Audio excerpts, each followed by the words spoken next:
Hi, Megan. How are you? Hi, Ranjeet. I'm good. Thanks for answering another question that we have regarding the program and costs.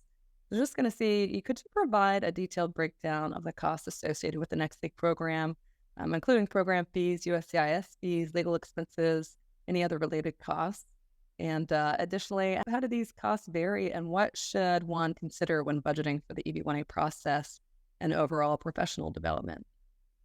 I know a lot of people have been asking this question actually, but let us put it this way, Megan, that regarding the investment for the Next League program, the range of the program fees can be found in one's booking calendar when they do it, and the tailored offer will be provided during session with the Director of Admissions and you. As far as the US fees are concerned, these are very clearly outlined on the USCIS website with options for regular or a premier processing. It depends how they do it at that point of time. Now, with pertains to the legal fees for actually filing one's EB1A petition, it varies depending on factors such as attorney's experience, expertise, complexity of one case. But I would always say that it is crucial to have a qualified attorney as your advocate in this process.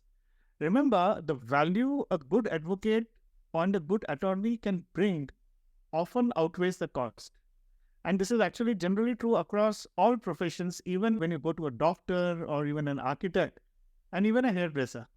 And regarding additional services, the cost should not be looked as an EB1A cost. These are typically not directly related to a EB1A process, but they are more about enhancing your professional profile. Now, these may include membership fees for professional organizations, conference participation, sometimes you may travel expenses, and sometimes the organizers may reimburse that to you and sometimes they may not partly. It is all part of building a more robust profile and institutionalizing yourself. Well, is there a one size fits all formula? Absolutely not, because of these variables in totality. Now, this journey is actually about investing and becoming the best version of yourself. Fixating on cost can be very limiting and it may not be a very good idea. And most important, Megan, it's very important to consider the cost of inaction or not doing anything, which is actually far more times, far greater than actually the investment, which is actually a bold step forward. I hope this helps. Yeah, well, I definitely think that that's a good point. So, what's the broader perspective on investing in the Next League program and EB1A process beyond just the financial aspect? Okay, absolutely. Megan, by virtue of asking this question, I can see that you are considering education program traditionally in terms of money, cost, and estimating the possible value of return. Additionally, you're also trying to seek the possibility of your EB1A or a probability as many students ask for it, and also attempting to estimate your probability of you becoming an EB1A achiever. Now, essentially, you are basing your estimate on your current understanding of your return and EB1A in your case. But please remember that this is based on the limited knowledge you have about EB1A as well as the future. Now, let me give you a perspective through the lens of Elon Musk's concept of money and return. Remember one thing, Megan, that your investment in this program is not just the cost. It is actually the key to unlock your potential. Think of it as Elon Musk views money. It is not just a mere currency, but as part of vast database that records your contributions and growth. Let's see what he has to say. If you are stranded on a tropical island and you have $1 trillion, it's useless because there's no resource allocation. Money is a database for resource allocation, but there's no resources to allocate except yourself. So money is useless. If you're stranded on a desert island with no food, all the Bitcoin in the world will not stop you from starving. So like just think of money as a database for resource allocation across time and space. Now, Megan, essentially, Musk is suggesting that money is primarily a way of allocating resources and labor in an economy.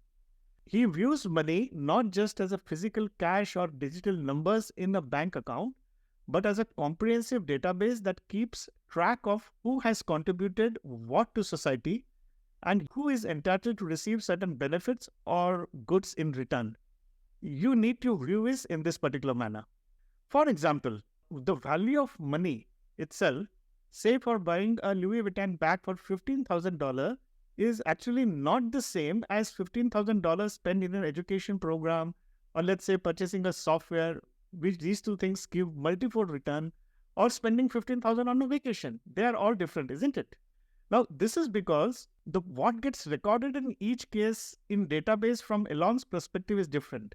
The value of your underlying asset changes each time. Hence, the currency of the $15,000 as the money is different. The mistake we do is we are perceiving money and currency as the same, which is not true. So in that case, Ranjeet, how do you connect all of this with EB1A? Okay. Now, if you are investing in your EB1A readiness, you are not just spending. You are inputting a powerful code into your life's database. It's like a catalyst. Your investment into a good education program is like a catalyst. It's like coding a powerful line in your life's database. It's more than just spending. It is actually launching your potential. Now, this code doesn't just say that you have spent money. It says you have armed yourself with new skills, knowledge, and connections, and that's the key. Just visualize, Megan, how much thousands of dollars we have spent in education so far. We go to school, we go to education. Now, this is all getting recorded. It's not the same as, spending $1 million somewhere else, actually, like buying an asset or buying a car. Now, remember, the price tag isn't a number, it's a seed. I think let me put it this way. Plant it, it will grow into your opportunities and achievements, far outweighing the initial cost. You are not merely buying an education. You are actually investing in the future where your enhanced skills will speak louder than any currency that you might have invested. Now, spending money on expenses like luxury items or assets that may appreciate like home or even depreciate is very different from investing in an intellectual endeavor like your EB1A readiness. I hope this makes it clear. Yeah, definitely does. So how should one view spending for education and the Next League program? Okay, it's very simple, Megan. Look beyond the immediate expenses. See the future where this investment multiplies in value, shaping the version of you that is more skilled, connected, and accomplished. And that's the real return of the investment. Now, visualize the possibility of your EB1A readiness and bringing your American dream closer by saying that you have spent X dollars and efforts. Both are vital and you need to put in both. It's not that you give money and you become EB1A readiness. The effort is equally important. Then the value and the return that you will possibly see will be far more. I hope that makes sense. Absolutely. And then, what are the risks that one should be concerned about in that case? Oh, very good.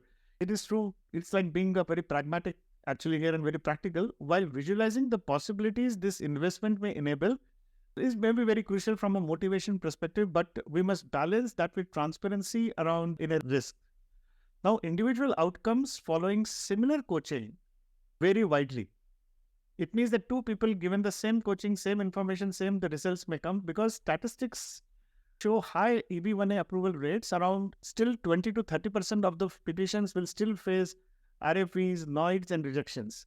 Even an excellent preparation cannot guarantee results.